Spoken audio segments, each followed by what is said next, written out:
Ecomi is set to fly, and I'm going to show you exactly why. We're going to go over the technicals, the price action, but first we want to go over the product, the utility. How good is Ecomi? Partnered with Vivi and the Vivi app.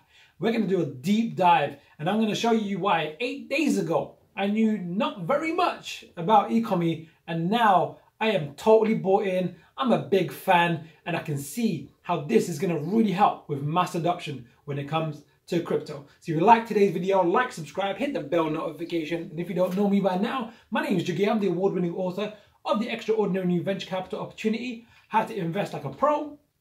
I've been featured in the best-selling book, High Probability Trading Strategies, back in 2008. Been trading currencies for around 15 years. And really, last 4 years, really focused on blockchain and crypto. I love this space, learning all the time. I'm a student of the game. And Ecomi, oh my, this is our powerhouse. So let's dive straight in. What I'm going to show you is a screen recording, because I use my phone to do this recording, on my phone on the Vivi app. If you haven't experienced Vivi yet, V-E-V-E, which is really the front end, and the Ecomi and the OMI token is in the back end, man, you are missing out. I've been missing out. In the last week, I spent so much time on this. Let's just press play, and I'll talk you through some of the things that I'm loving. So here's the Vivi app. We click, it opens up that app, and they've got some powerhouse NFTs, and they're just at the beginning. They did their Spider-Man Marvel drop, the first one, on the 7th of August, and it sold out in seconds, especially the rare tokens and everything else. And these are some of the partnerships. There you'll see Spider-Man, you see Superwoman down there, you see Ghostbusters, you'll see, you know, these were the NFTs dropped, and they're just beautiful NFTs. They are 3D, it's just amazing. You know, Ghostbusters, very cool. Jaws. But what has blown me away to a whole different planet is this. If you see at the bottom here, it says collections, and you have your own personal gallery, your own virtual showroom. I'm going to show you my showroom. Now, I'm early to Ecomi in terms of my collections. These are some of my collections I've only collected for. Batgirl was just to test it out. Then I bought Spider-Man. I got my DeLorean, you know, Back to the Future DeLorean. So now I'm going to go into my virtual showroom. This has blown me away. This has blown me away. You know, it's just insane how good this is. And I'm getting so into this NFT, Vivi in particular, and OMI in the back end. So this is my personal vault. So you'll see there's controllers at the bottom, and you literally can walk around, and you'll see I've got my DeLorean. It's a 1:6 ratio. I wanted to have a bigger DeLorean, didn't realize it was a micro DeLorean. But you can see as I click it, the doors open. It's really immaculate detail, like immaculate detail. So I'm just walking around on my phone. So I pre-recorded this earlier today. And you can see in the back, you can see the flux capacitor, you know, going on. And what you can do is you can click on your NFT. So I own this, and you can just move it around. This is a common one, so it's not that expensive. I think it was like 30, 40 gems, which is the equivalent of $30, $40.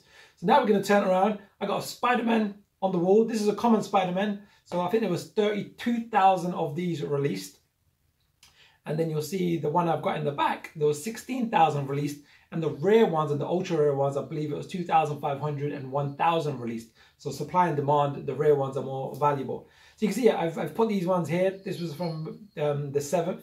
You got Spider-Man hanging down. I mean, look at the detail. Look at the detail. And the shadows is phenomenal. The web is awesome. And then you got Batgirl to the right. She's doing a breakdancing one-handed freeze, taking a selfie. And what you can do is you can click on your NFT and you can position them in your gallery how you wish. Make them bigger, make them smaller, rotate them. You can do many, many things. So here I'm just playing around with it, made it smaller, moved it to the ceiling. And then I'm going to make it bigger again. It is absolutely, I'm blown away. It's very addictive, very addictive. I'm someone that's not really been into collectibles. I did some collecting when I was younger, maybe like Pokemon and can't remember what you call those things, pogs. A lot of people collect stickers and everything else, but now this is a whole new level of digital art. And this is Spider-Man, which is huge. But imagine when they drop Iron Man, when they drop the Incredible Hulk and Thor and all the other guys and Thanos and the baddies. Oh my God, I can just see my gallery building up. So there's going to be like 3 types of people buying. There's going to be collectors, there's going to be flippers, and there's going to be just speculators. Now I'm here just walking around, you know, I can see my gallery building out where I'm going to have different art on the wall. You know, at some point, if I create my own art and the VV app allows me to install my own art in here, having my own art in here, you can share your showroom. It is just absolutely incredible. The detail, the realism, and everything else. Now at the bottom, so now we're walking out and there's got a nice, amazing view on the Grand Canyon or something. You'll see there's a button called AR. You see that button at the bottom called AR? Man, this blew me away. So I've not done much augmented reality stuff, but I've just put this picture here. So this is what we were looking at here on the left. I'm just going to zoom in, right? This was the finished article. But what AR does, if you press the button, I was at the park the other day, and you can scan the floor, and then you can literally walk around and look at your art gallery. So you can walk up to your Spider-Man, look at it on your phone, but then when you look outside of your vault, it shows whatever's there. So in this case, it was a park. Like I was in a park, it was just taking the dog for a walk, and this is the actual park. So it's very amazing. Vivi, this is just A star, man. This is awesome. The best platform I've seen for NFTs, and the fact they've got major partnerships coming. Well, they've got them secured already, but now that they're doing the drops, it's phenomenal. So there's some of the fundamentals. I'm a fan now. I'm actually addicted. I'm logging into this app a few times a day, putting in bids in auctions on the secondary market, and just thinking, right, what do I want to add to my gallery? Because I can see it filling out as a collector.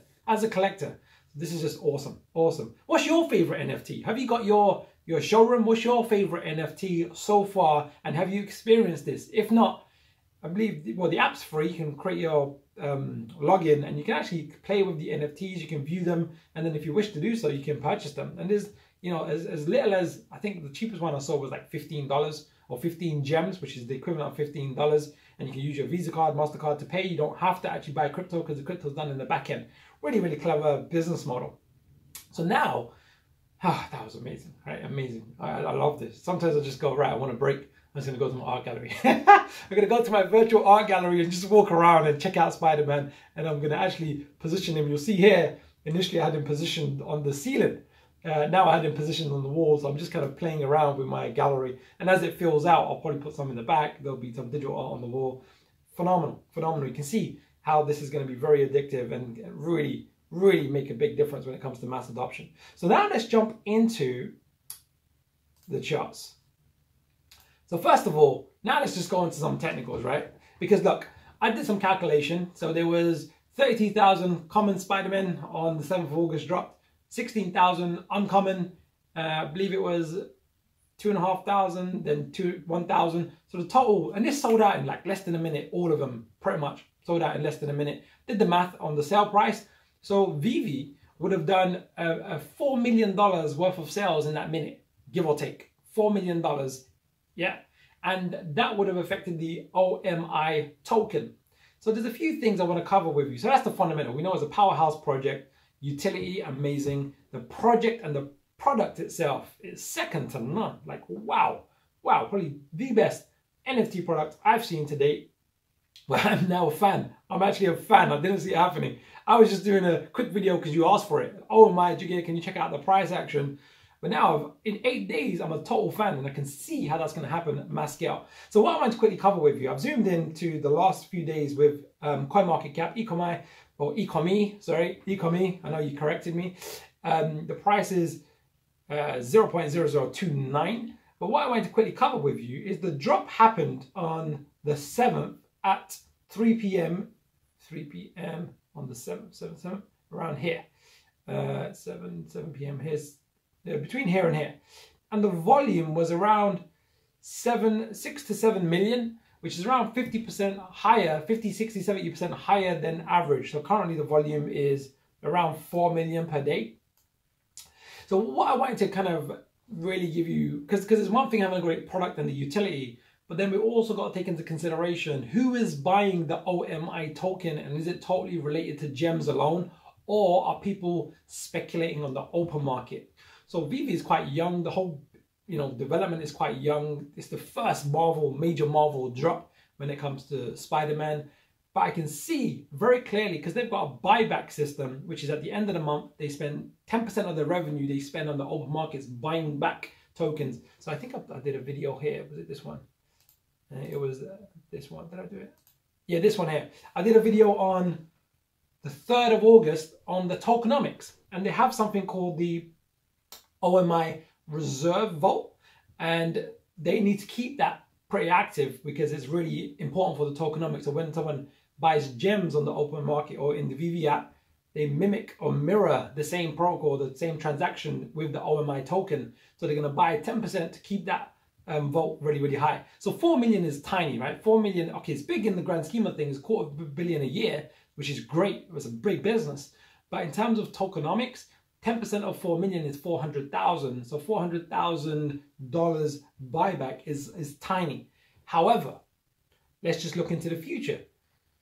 When they drop Iron Man, when they drop Hulk, when they drop Thor, and they, maybe even price them a bit higher because they're going to have different levels of rarity, some have animation, some have different utility, all of a sudden you can see very quickly that OMI, VV are going to do 100 million a month in revenue. They're not that far off already, right? Because they've got the proof of concept, they've got the partnership, they've got the Simpsons, they've got Bandai, which I think is linked to Teenage Mutant Ninja Turtles.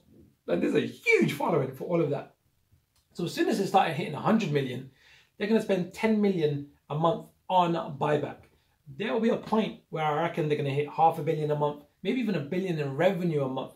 With the partnerships, it doesn't mean all that revenue is theirs, but they can spend 10% of that revenue buyback. That's going to impact the token price, but I don't think that's going to be anytime soon in terms of the next few weeks and months. Most of the market is going to be driven, in my opinion, by speculation. Because even just looking at it, if there was 4 million in sales, that would have doubled the volume maybe for a little while. But overall, the pattern is, I'm believing it's going to be speculation. So we're going to be aware of that.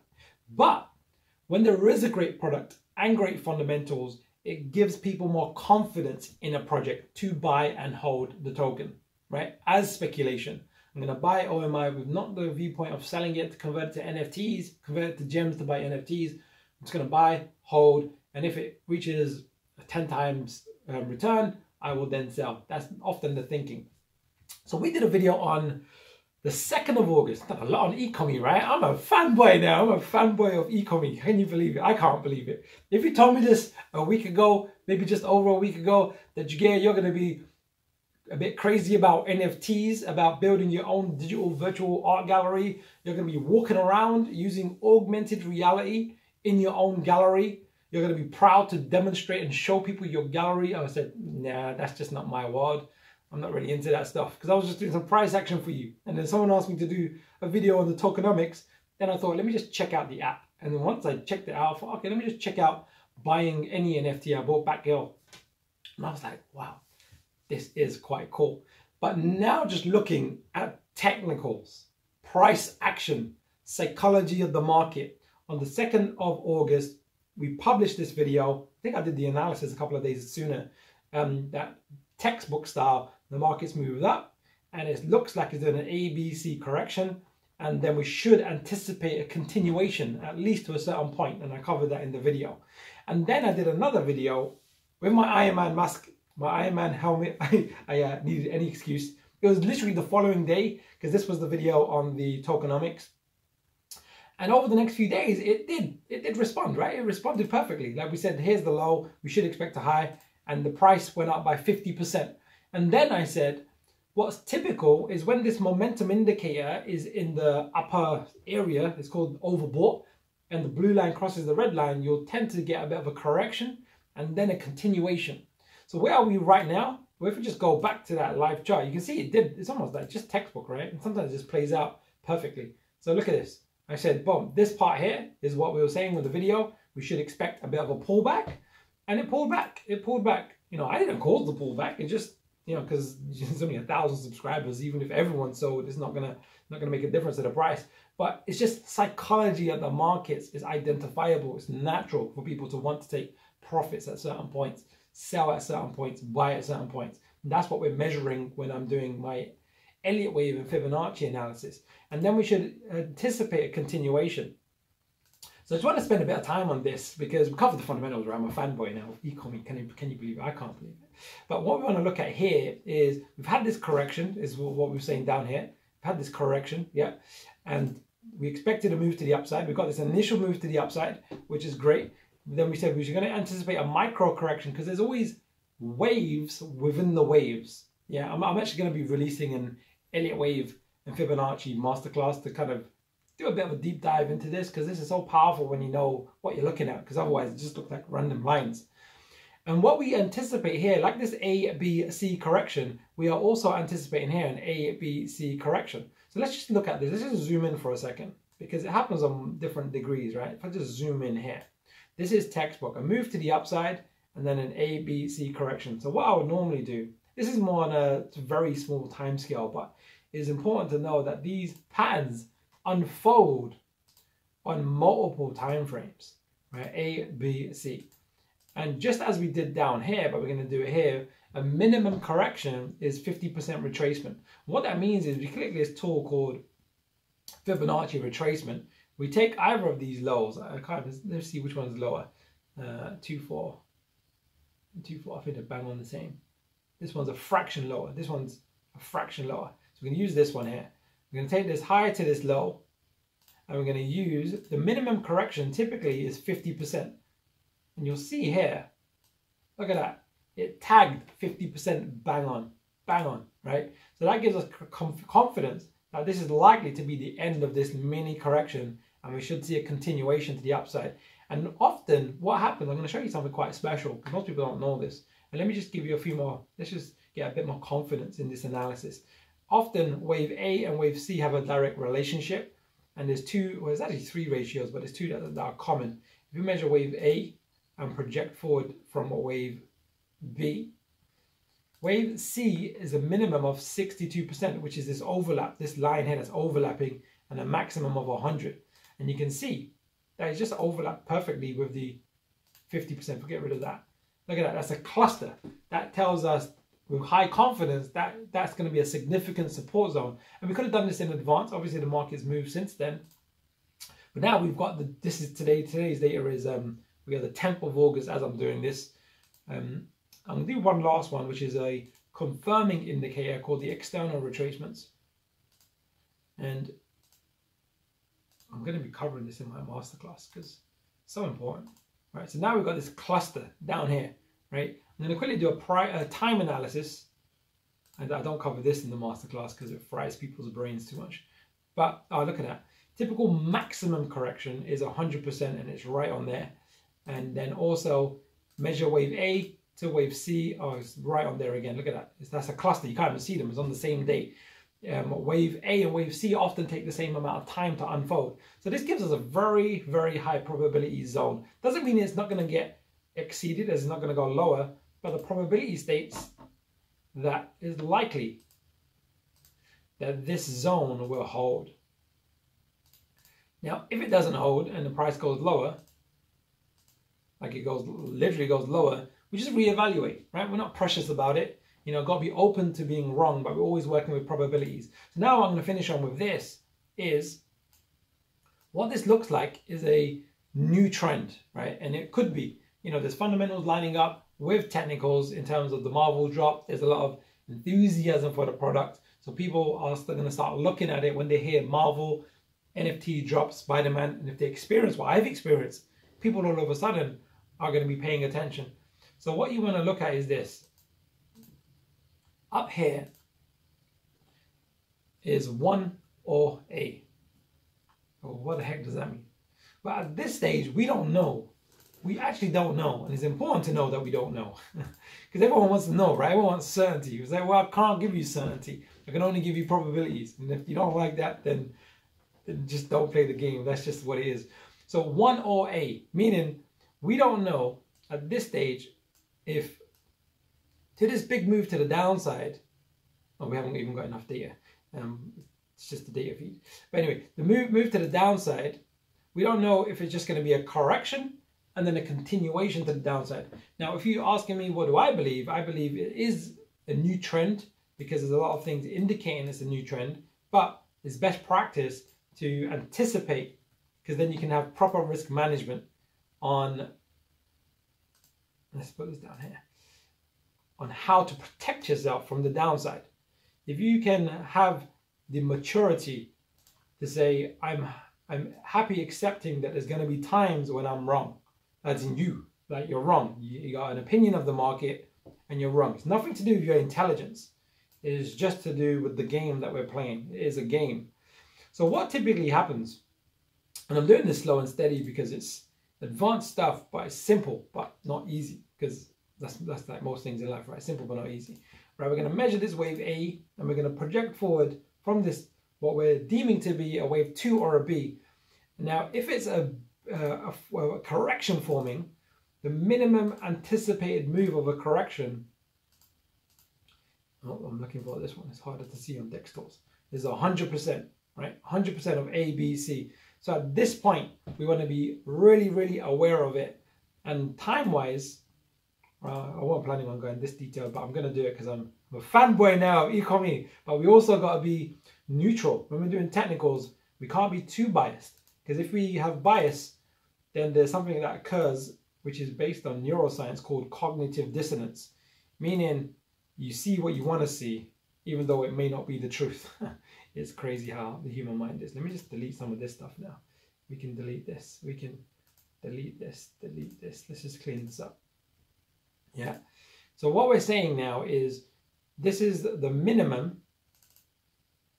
And then 1.618 is a typical area of a wave 3. And the typical maximum is 2.618. I like to have these in green. I normally use TradingView, but the data for Ecomi weren't available in the TradingView software, so I'm using Dextors. And wave A is, C is here. So what I'm gonna say here now is the next move to the upside, if it does continue, is normally we should expect always a minimum of 3 waves.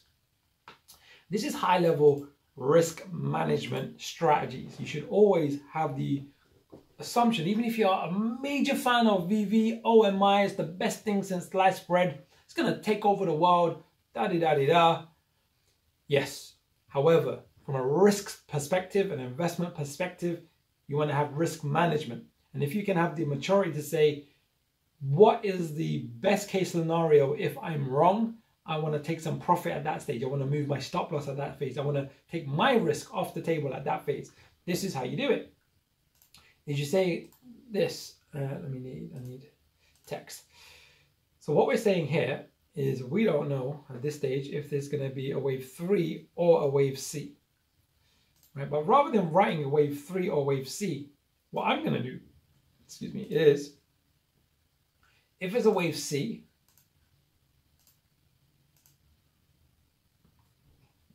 it will typically top out, more common, at the 100% level.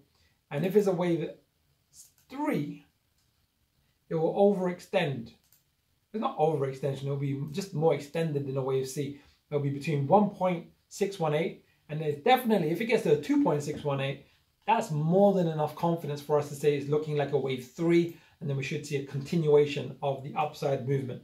So I'm going to put it here and here, and we want to, again, I'm just emphasizing this because it annoys me when people, they get, you said it was going to do this. I go, no, I didn't say it was going to do this. I said the probability states, we're working probabilities. It's just probabilities. It's mathematics, right? We can't be too precious about it. So the last thing I want to finish on is time analysis on the, just a simple time analysis. Typical wave 3, there's 2 time zones, how long it takes to unfold. One is the same length as a 1 or an 8. We want to project it from the low. We've done that one already, that was that one there.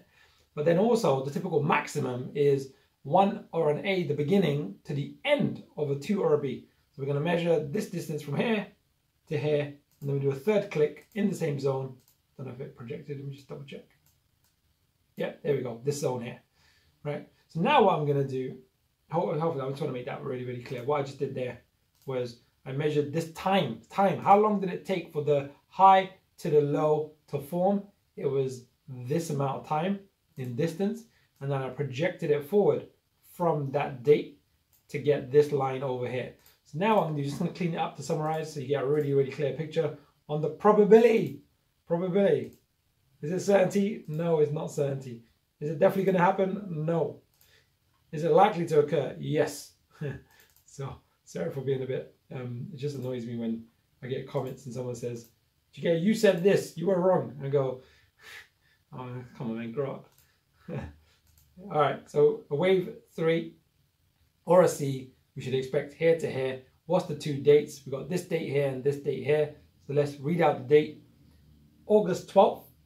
So the next 2 days. 2 days. This is a daily chart. So next 2 days, if we get into this zone, so we are looking like we're seeing a 1, 2, and a 1, 2, and then what tends to occur, if it is this, I'm looking at the momentum as well, it tends to shoot up. And if that occurs, then, you know, we see an explosion to the upside. And then the maximum, typical maximum for the wave 3 or C is September 5th. September 5th. So what I like to do, in fact, we can do one last thing as well, which is the external retracement. I cover some of this in my masterclass. Hopefully, I should be launching it in the next week or so. For a wave C, typical is 1.618, and for a wave 3, typical is here, 2.618. I like to have these in green as well. These in green. This keeps it consistent for me. All right, so now we have this cluster. So I'll go, okay, it's unlikely to reach this point initially. So now we've got these two narrow zones, much more narrow, where we just go time and price, which is pretty narrow, right? And then a wave C if it's a correction. And how I would view this, if you're doing proper risk management and you're being mature about it and you're acting like a grown-up, and I'm saying that with a bit of jest because I just sometimes I hear people speak and I'm like, oh my Lord, geez, people are like this, right? It's like, oh, please Lord, I've been good this year.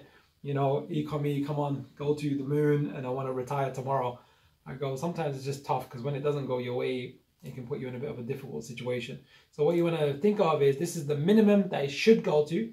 Not guaranteed, but that's the probability. And then you can take some action there. You can take a little bit of profit there. You can, you know, adjust. And then here is a typical wave 3. And what tends to unfold, let's just say it did do this, you'll tend to get a wave 4. And then you'll tend to get a wave 5 that follows. If the market does unfold this, unlike this, we can then look at the data. And wave 5 tends to be similar. And then what we'll tend to see is a bigger correction of ABC.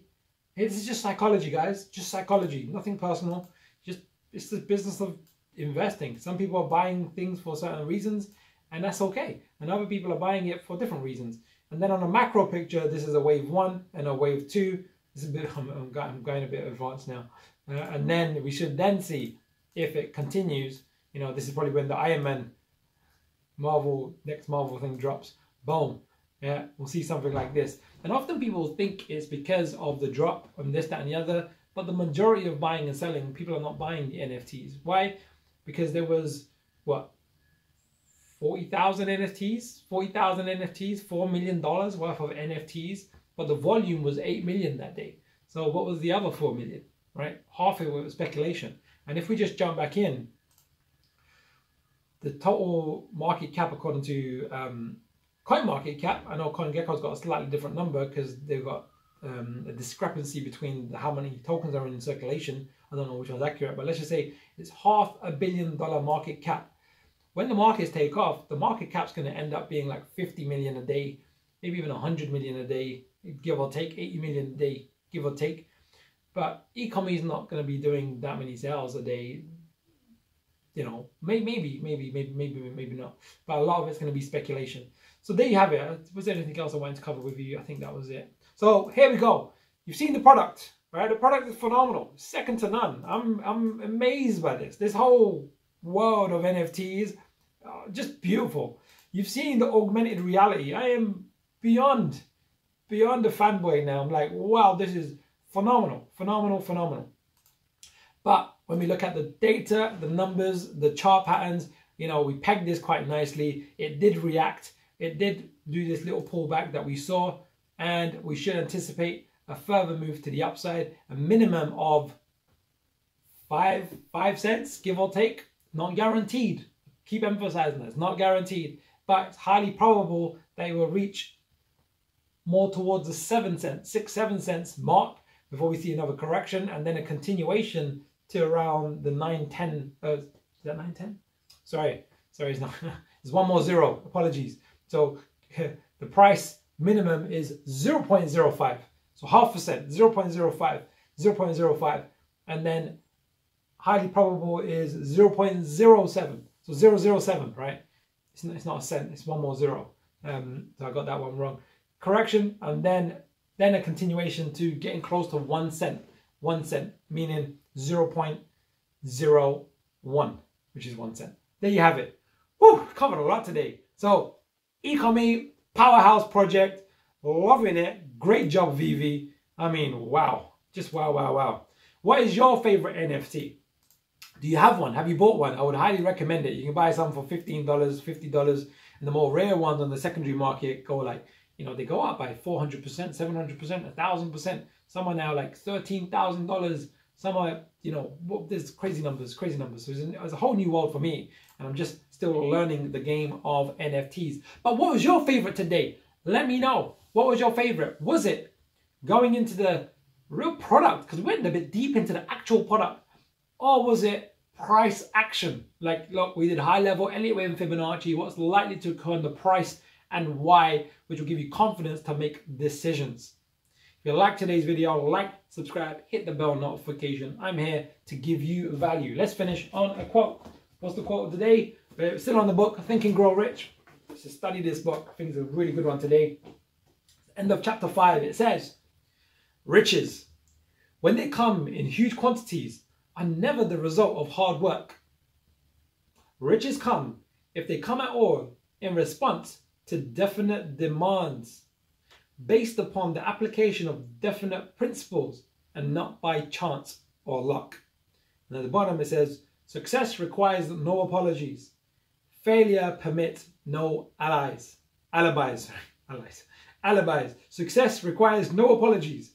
Failure permits no alibis. In other words, you're responsible for your successes and you're responsible for your failures. That's how I'm reading this quote. And he's talking on a high level here. It's Napoleon Hill. He's talking about the unconscious. And he's saying there's a universal energy that's around us. And if you're thinking on your unconscious level is on the right level of what you want consciously, things will happen. Like, that's the definite demands that he's referring to. And if it's wired not the correct way, you will attract the opposite. That's how I understand that. And from my experience, it tends to be true. So there you have it. Like, subscribe, hit the bell notification. I will see you very soon. Ecomi, woo! Powerhouse. Let's see what it does over the next few weeks and months.